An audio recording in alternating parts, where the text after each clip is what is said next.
Mi esposo tomó sus llaves y se fue, porque tenía que ir por las cosas que faltaban y me dejó con el compadre.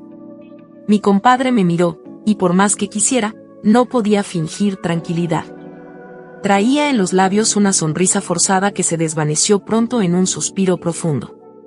«Qué dicha la de mi compadre», me dijo, recargándose en el marco de la puerta, «y qué afortunado que es. Porque la verdad es que con la paz que se respira en esta casa, uno no tiene por qué andar buscando soluciones en la calle». Yo lo miré con genuina preocupación y le dije, «Compadre, ¿qué le pasa? Parece que trae una angustia que no lo deja respirar tranquilo. ¿Es que acaso tiene dificultades con la comadre? Porque si es así, no debe desesperarse, eso es normal en todas las parejas, solo es cuestión de que hablen y se pongan de acuerdo. Mire que mi esposo y yo siempre tratamos de decirnos las cosas claras, para que nuestra convivencia sea pacífica». Él asintió lentamente, como si mis palabras le dieran un poco de aliento.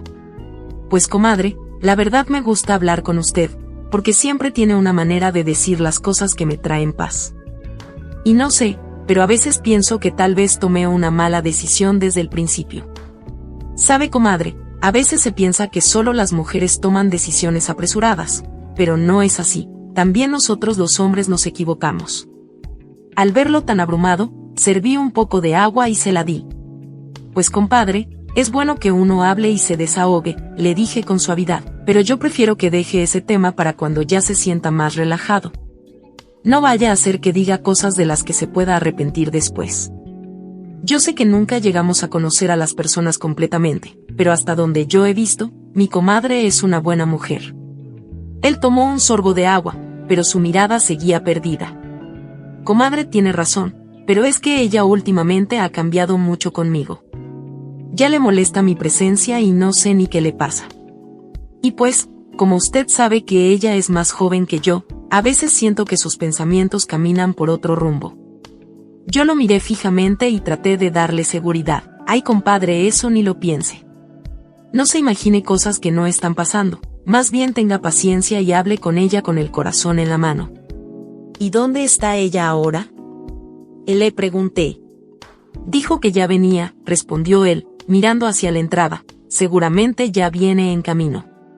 Pero antes de que el silencio volviera a instalarnos la duda, escuchamos que la puerta se abrió con una prisa que nos detuvo el aliento. Mi compadre no se movió de su lugar, y ni siquiera volteó a ver quién era.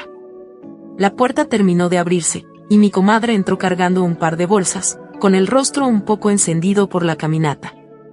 Al vernos ahí en la cocina, soltó un suspiro que parecía llevar guardado todo el día. «Ay, comadre, qué bueno que ya está aquí», y dijo ella, dejando las bolsas sobre la mesa, conteniendo frutas y verduras. «No saben el tráfico que hay allá afuera, parece que todo el mundo se puso de acuerdo para salir a la misma hora». Mi compadre cambió el semblante de inmediato.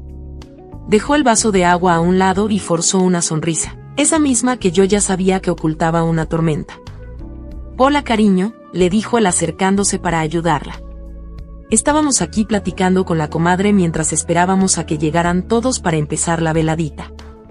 Yo noté que ella no lo miró a los ojos, se acomodó el cabello, y me dirigió una sonrisa que aunque era afectuosa, se sentía cansada. «Gracias por recibirnos, comadre, de verdad que ustedes son más que nuestra familia. A veces uno necesita salir de su propia casa para poder respirar un poco de aire tranquilo, ¿no cree?». Sus palabras resonaron en la cocina, chocando con lo que el compadre me había confesado minutos antes. Ella se quedó mirando el mango que estaba sobre la tabla, todavía sin picar. Luego, mirando a su marido, dijo: «Cariño, ¿y qué tal si te pones a picar la fruta? Creo que tú eres experto en eso. Mire que a usted le queda tan bien cuando le pone empeño». «Ya iba a eso», respondió él, «justo le decía a la comadre que hoy quiero que todo quede perfecto, porque no todos los días se celebran tantos años de estar juntos». La comadre bajó la vista hacia sus manos, y se frotó el anillo de bodas con un gesto distraído. «Y sí, muchos años», susurró ella casi para sí misma.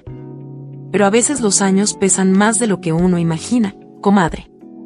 En ese momento, el teléfono de ella, que había dejado sobre la mesa al llegar, se iluminó con una notificación. El sonido de la vibración contra la madera fue corto pero persistente. Mi compadre se quedó inmóvil, con la mirada clavada en la pantalla que brillaba, y yo sentí que el aire volvía a espesarse. La comadre rápidamente tomó el aparato y lo guardó en su bolso, pero el silencio que quedó después de ese gesto ya no era de paz, sino de algo que estaba a punto de romperse. Bueno, dije yo intentando romper el hielo, ¿por qué no pasamos al patio? Mi esposo ya debe estar por llegar con lo que falta para la carne, y así aprovechamos que la tarde está fresca. Salimos al patio y el olor a carbón encendido nos recibió.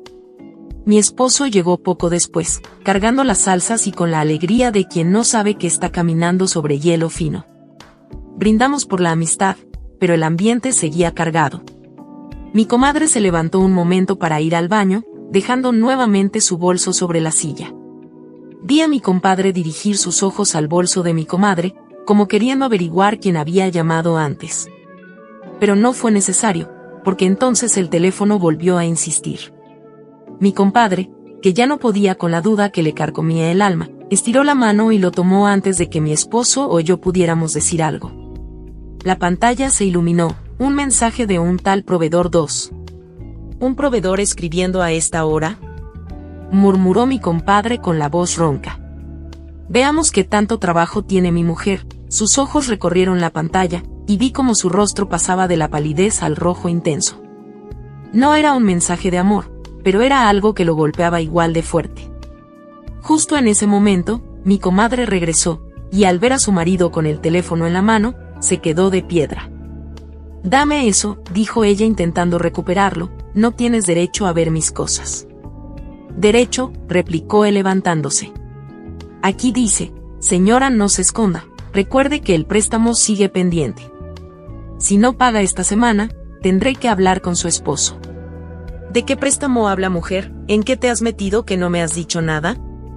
La comadre se derrumbó en la silla, cubriéndose la cara con las manos. El secreto no era otra persona, era una deuda enorme que había contraído en secreto para intentar salvar un negocio familiar que estaba quebrado, por temor a que su marido la juzgara por su fracaso. El cambio de actitud, las distracciones y el teléfono oculto eran por la presión de las deudas, no por falta de amor. Mi esposo y yo nos miramos en silencio. El drama era real, crudo, pero distinto al que todos imaginábamos. Mi compadre bajó el teléfono, sintiendo que la rabia se transformaba en una vergüenza pesada. Había sospechado de su fidelidad, cuando ella estaba cargando sola con el peso de proteger su estabilidad económica. «Yo solo quería que no te preocuparas», sollozó ella, «pensé que podía solucionarlo sola, pero cada día el pozo se hacía más profundo». El festejo de los 25 años se transformó en una conversación amarga pero necesaria. Mi compadre la miró, y por primera vez en toda la tarde, sus manos no temblaban. Se acercó a ella y le puso una mano en el hombro. «Oiga, compadre», le dije yo, rompiendo el silencio, «ahora le toca ser el apoyo que ella necesita. El dinero viene y va, pero la confianza es lo que realmente sostiene cualquier techo». Esa noche, mientras los veía irse, comprendí que a veces las sombras más grandes no vienen de lo que otros nos hacen, sino de los secretos que guardamos para no herir a quienes amamos. El mango quedó en la mesa, dulce y brillante, como un recordatorio de que la verdad, aunque a veces sea ácida, es lo único que nos permite dormir en paz. A veces, la angustia de ser juzgados nos lleva a construir muros de silencio, que terminan pareciéndose a la distancia. No permitas que un secreto, por pequeño que parezca, apague la luz de tu hogar. Recuerda que la confianza no se trata de no tener dificultades, sino de tener el valor de enfrentarlas juntos. Quiero darte las gracias por escuchar y dedicar tiempo a mis relatos, y antes de despedirme, quiero recomendarte a que te suscribas a mi canal y que actives la campanita, sin olvidarte de oprimir el pulgar arriba, como muestra de que ha sido de tu agrado. Un fuerte abrazo de tu amiga Lucy, hasta la próxima.